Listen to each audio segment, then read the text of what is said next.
അസ്സലാമലൈക്കും, welcome back to Tuttu's kitchen.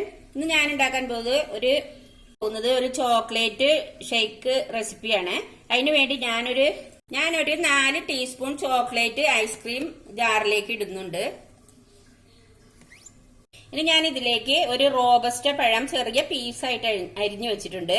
അത് നമുക്ക് ജാറിലേക്ക് ഇട്ട് കൊടുക്കാം. ഇനി ഞാൻ കുറച്ച് കാഷ്നട്ട് ഇട്ട് കൊടുക്കുന്നുണ്ട്. ഇതെല്ലാം കൂടി നമുക്കൊന്ന് അടിച്ചെടുക്കാം.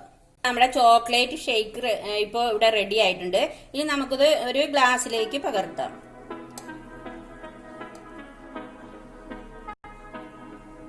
ഇപ്പൊ നമ്മുടെ ചോക്ലേറ്റ് ഷേക്ക് ഇവിടെ റെഡി ആയിട്ടുണ്ട്. ഇനി അതിന്റെ മുകളിലേക്ക് ഒന്ന് ഡെക്കറേറ്റ് ചെയ്യാൻ വേണ്ടി ഞാൻ കുറച്ച് ചോക്കോ ചിപ്പ് ഇടുന്നുണ്ട്. ടേസ്റ്റി ആയിട്ടുള്ള ഷേക്ക് ഇവിടെ റെഡി ആയിട്ടുണ്ട്. ഇത് നിങ്ങൾ കഴിച്ചു നോക്കിയിട്ട് ഇതുപോലെ ഉണ്ടാക്കി കഴിച്ചു നോക്കിയിട്ട് ഇഷ്ടപ്പെടുകയാണെന്നുണ്ടെങ്കിൽ ലൈക്ക് ചെയ്യുക, ഷെയർ ചെയ്യുക, സബ്സ്ക്രൈബ് ചെയ്യുക.